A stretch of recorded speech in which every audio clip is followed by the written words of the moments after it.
Greetings, friends in the Lord, and welcome to Thursday of the first week of Lent. This year it is the 22nd day of the month of February, and fortunately we are not taking the reflection for Thursday of the first week of Lent, but the 5th of the chair of St. Peter the Apostle. As it's not a solemnity, we still maintain our Lenten observance for those who wish to fast and do some austere or desert experience that they have decided to do. Today we are celebrating the Feast of Unity between the church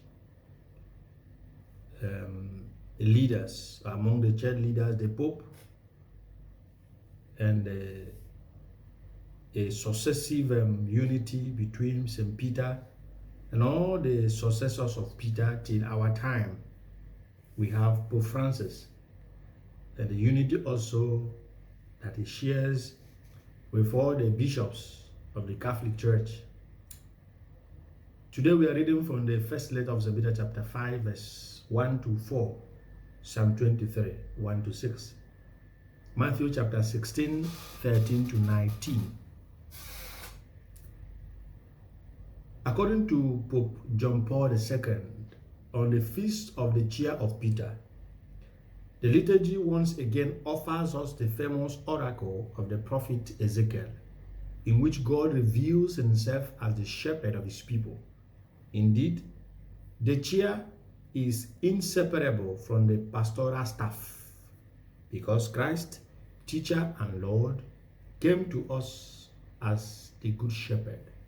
He was quoting John chapter 10 verse 1 to 18. This is Pope St. Paul II, John Paul II. For a better understanding of the feast of today, it is necessary to revisit the gospel text, Matthew chapter 16. Now we are concentrating on chapter 18 and 19, verse 18 and 19. And I say to you, you are Peter, and upon this rock I will build my church, and the gates of the underworld shall not prevail against it. I shall give you the keys of the kingdom of heaven. Whatever you bind on earth shall be bound in heaven, and whatever you loose on earth shall be loosed in heaven. This is Matthew chapter 16, 18, and 19.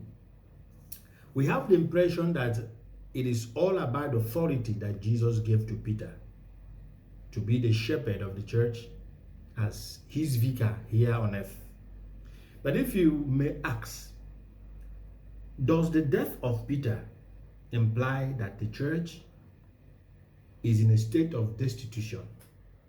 Because Peter has died, and the church was handed over to Peter. But the one who received this authority is no more. So logically, the church is living in a state of destitution. From the backdrop of this question, we shall develop the second sense of the feast of the chair of Peter the Apostle. And that's why we say it is a feast on fostering unity.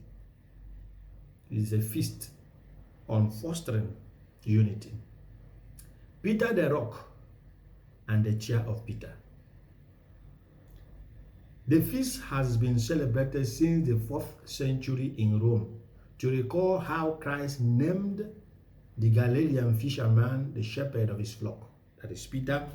The chair symbolizes the seat of authority, and its universal celebration underlines the service of authority, the leadership in charity, and the unity of Peter and his successors down through the ages up to our time, as I said with Pope Francis. It is important to know that the feast of the chair of Peter the Apostle has nothing to do with a piece of furniture. It's not about the chair. It's not about the piece of wood. To symbolize St. Peter as the rock upon which the foundation of the church is made, Pope Leo the 13 related in the encyclica Satis Cognitum, which I'm going to quote.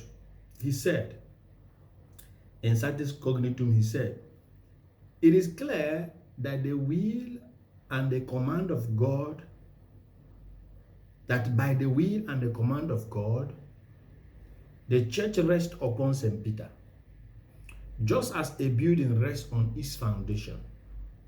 The proper nature of a foundation is to be a principle of cohesion for the various parts of the building. It must be the necessary condition of stability and strength. Remove it and the whole building falls. It is consequently the office of St. Peter to support the church and to guide it in all its strength and indestructible unity. Having said this above, the feast is not about piece of physical furniture. The chair symbolizes the authority of St. Peter and his successors who have served the Church of Jesus Christ as the Bishop of Rome, that is the Pope.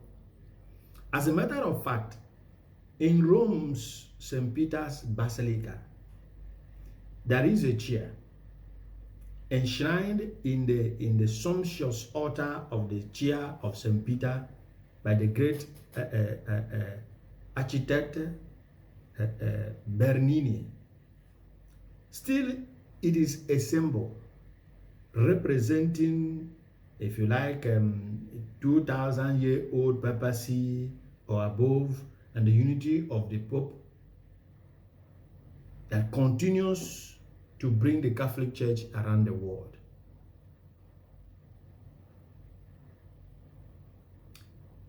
And when you go through the first reading, there is a phrase, or I want to hang on to make another salient point. I am a fellow elder and a witness to the sufferings of Christ. I remember each time we are celebrating this any feast or solemnity or memorial of the apostles, that this reading that I am a fellow elder.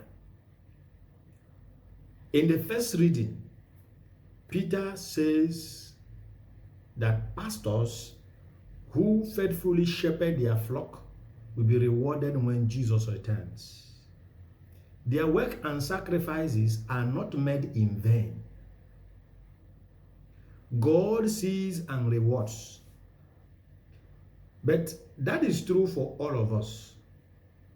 The Feast of the Chair of St. Peter is not a feast during which we merely observe a liturgical celebration. Rather, it is a day in which the church requires that we pray earnestly for her pastors. Through our prayers, in addition to the masses celebrated every day over the world, all over the globe, the leaders will be able to live up to the job prescriptions of their vocation of being shepherds.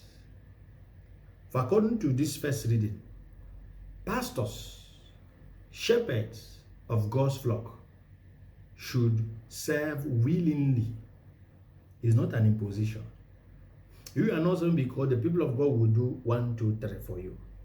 You serve willingly. 2, minister out of conviction that God has called them into this ministry. 3, serve eagerly and unselfishly. 4, model servant leaders. There must be servant leaders.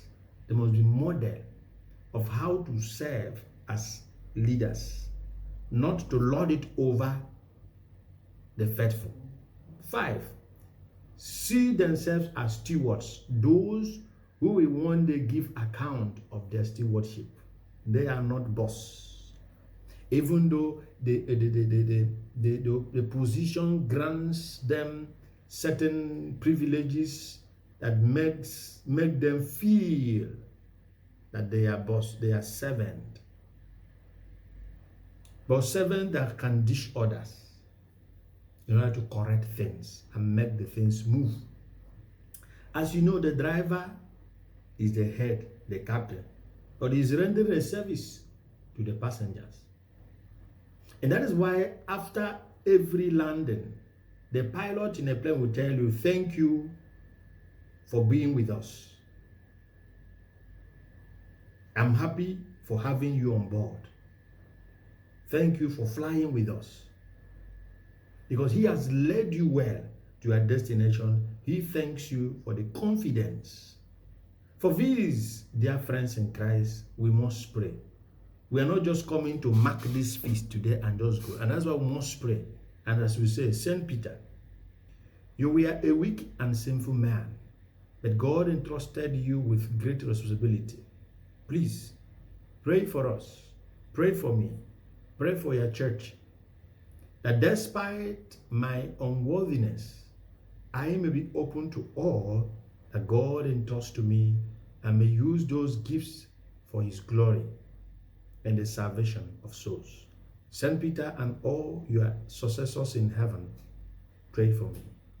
Pray for us. Pray for your church. Amen.